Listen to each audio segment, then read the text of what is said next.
Jetzt hallo miteinander, liebe Freunde von Geschichte und Geschichtler mit Helmut und mir. Wir haben jetzt die Folge 2 und dieses Mal erzähle ich dem Helmut etwas.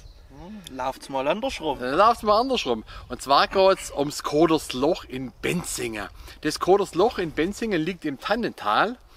Und das ist berüchtigt, berühmt, viele Leute schwätzen davon, da ist ein Loch im Wald, Kodersloch, aber keiner weiß genau, was leid. Und ich habe es jetzt gefunden, Helmut. Echt? Ich habe es jetzt gefunden. Ich habe es echt gefunden, natürlich ja, mit Hilfe von Jepper. Aber ich will noch nicht so viel verraten, weil ich habe da ein Video drüber gemacht. Jetzt guckst du einmal. Gib mal her. So, läuft. Jetzt hallo miteinander, ich bin gerade im Tannental Benzingen und da gibt es das Kodersloch. Und jetzt habe ich es heute nach jahrelanger Suche mit Hinweisen endlich mal gefunden. Das ist das Kodersloch, gucke mal genau nach.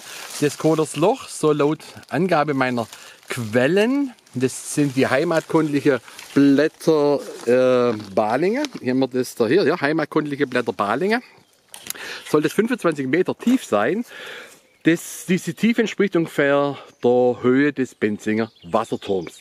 Also für mich wäre es vielleicht jetzt nicht ganz so gefährlich, ich werde vielleicht irgendwann mal stecken bleiben, wobei das Loch schon immens groß ist. Ich glaube, mit der jetzt auch nachhakeln. Von dem her hocke ich jetzt hier wirklich mit gebührendem Abstand. Entschuldigung. Da oben hockt meine Begleitung und gesagt, bleib da oben, weil seht mal, wie steil das ist. Da muss ich echt brutal vorsichtig sein. Jetzt habe ich was ganz Spannendes gefunden in der heimatkundliche Blätter, und zwar in der Ausgabe Januar 2000. Die heimatkundliche Blätter Balingen sind also wirklich was ganz Seriöses, was die Quelle angeht. Und da steht unter anderem drin, was ganz Geisterhaftes. Ferner sagt man, das Koderslochweible hause in einer Höhle des Tannentales, komme nachts ins Dorf und bringe den Weibern Äpfel.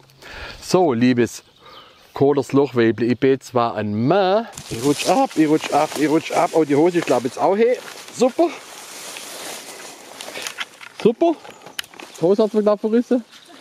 Super. Liebes Koderslochweible, wenn du da ohne haust, dann kannst du ja zum Beweis deiner Existenz mir einfach mal 1, 2 Äpfel vors Haus legen. Ich werde echt sehr dankbar dafür. Das wird wahrscheinlich sehr schwierig werden für das Koderslochweible, weil um Benzingen herum gibt es gar nicht mehr so viel Äpfel bei. Und um Benzingen waren wir sehr berühmt dafür, dass wir einen relativ erfolgreichen Obstbau betrieben haben. Davon ist leider nicht mehr viel übrig geblieben. Also, liebes Koderslochweible, musst du nicht überanstrengen, mir jetzt wirklich 1, 2 Äpfel nur zum Beweis deiner Existenz. Ich weiß, ich habe es gerade schon mal erwähnt, nochmal die Quelle. Heimatkundliche Blätter Balingen, also was ganz Seriöses. Seite 1204, Ausgabe Januar 2000. Ja, ist die Frau noch gekommen? Jetzt lass halt weiterlaufen, lass weiterlaufen, das Ah, erklärt gut. sich jetzt gleich einmal. Also, So ungeduldig, der Helmut. Jetzt guten Morgen. Boah, jetzt bin ich gespannt, ob das Koderslochweible auf mich gelesen hat, ob es mich gehört hat und mir ein paar Äpfel vorbeigebracht hat, heute Nacht. Boah, bin brutal aufgeregt, denn schon die ganze Nacht nicht recht geschlafen, wenn ich ehrlich bin. Und jetzt kommt der Moment der Wahrheit und nix ist da, nix ist da. Ah, schade. Aber wenigstens haben wir heute einen schönen sonnigen Tag. Was ist denn das? Da liegt doch etwas auf dem Tischle. Hanoi. Hanoi. Das sind doch 2 Äpfel. Das kann nicht wahr sein. Hey, liebe Leute, das sind doch 2 Äpfel. Ich bin baff. Und was für schöne.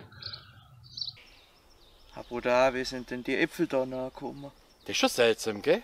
Und was wirklich auch seltsam war, ich hätte das Kodersloch gar nicht von Leuten gefunden. Das ist ja mal Steilhang da und der ist echt brutal gefährlich, habt ihr im Video gesehen. Und ich bin da nachgelaufen und auf einmal schießt ein paar Meter vor mir eine riesen, also für mich aus meiner Sicht, eine riesen Eule aus dem Loch raus. Also aus dem Kodersloch, und wenn die Eule jetzt rausgeflogen wäre, ich hätte das Kodersloch nicht gefunden. Vielleicht ist sie das gewesen. Das habe ich mir auch gefragt. Kann sich das Koderslochweible in eine Eule verwandeln? Spannend. Spannende Frage, die uns leider niemand beantworten kann. Und wenn euch das Video gefallen hat, liket es bitte und teilt es bitte. Dann bis zum nächsten Mal. Tschüssle und Ade. Ciao.